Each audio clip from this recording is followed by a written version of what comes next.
Hey everybody, Dr. Fisher here. So today I wanted to introduce you to something special that we added here in the office. And this is the book called Messages from the Body by Michael Lincoln, PhD. Now he has a bunch of other work that's really phenomenal.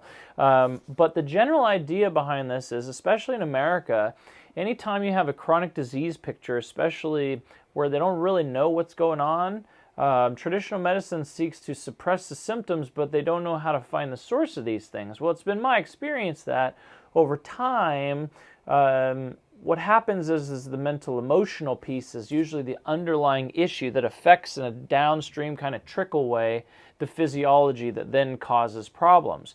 And so where our mind goes, our emotions go, that's where the focus in the body is dysregulated. And so there are certain emotions that go to certain body parts. Say, for example, the liver is the source of anger in Chinese medicine.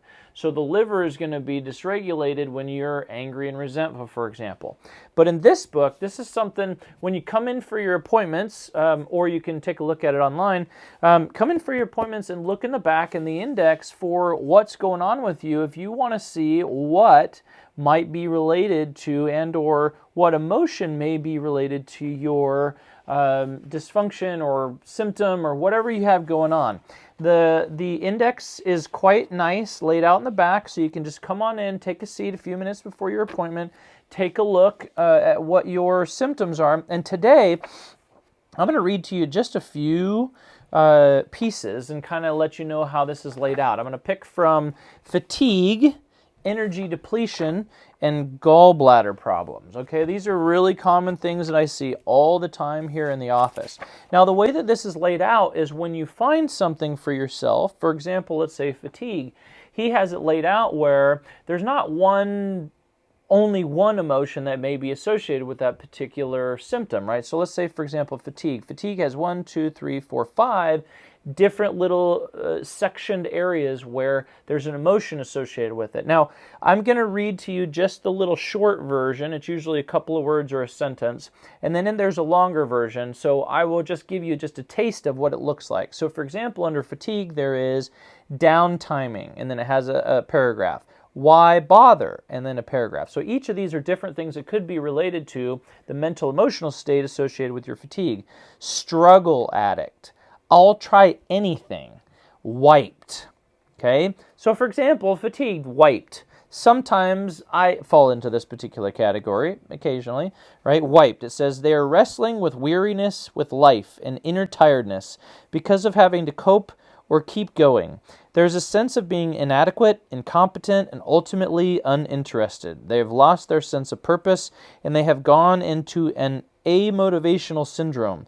It comes from having grown up in a chronically severe dysfunctional family. They have reached the point where their experience is enough already. Okay? So that's kind of an interesting way to think about your symptoms. Where might this underlying headspace be related to your fatigue? Now, another one that kind of goes along with that I threw in here just for a little bit of fun is energy depletion.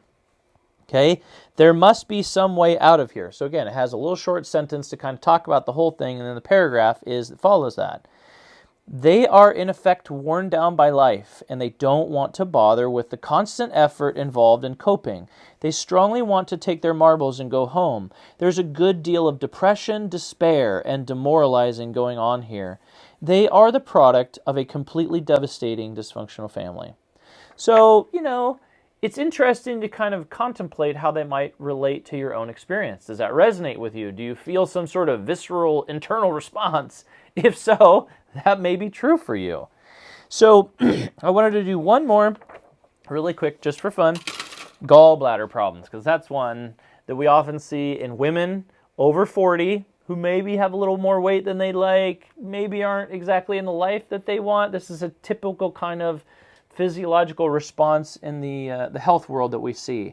So gallbladder problems, right? Implied opposites. Rationally shut down. Again, I'm just reading the first little short sentence. Or I want to go home. Right? I'm going to read this one in the middle. Rationally shut down. They don't trust love, and they have had a history of deeply disappointing relationships. Does that remind you of anybody? Maybe yourself? They are rather insulted and isolated in their relations with other people. They have retreated within themselves to a state of sad solitude and loneliness. They were systematically held accountable for things that went wrong in their dysfunctional family, and they were accused and blamed a lot. They reacted with an overcompensating self-defensiveness, resulting in a lot of quiet or overt discord in their family. They felt effectively totally rejected. So these are just a few interesting pieces that is going to give additional information as to what may be happening in your own body.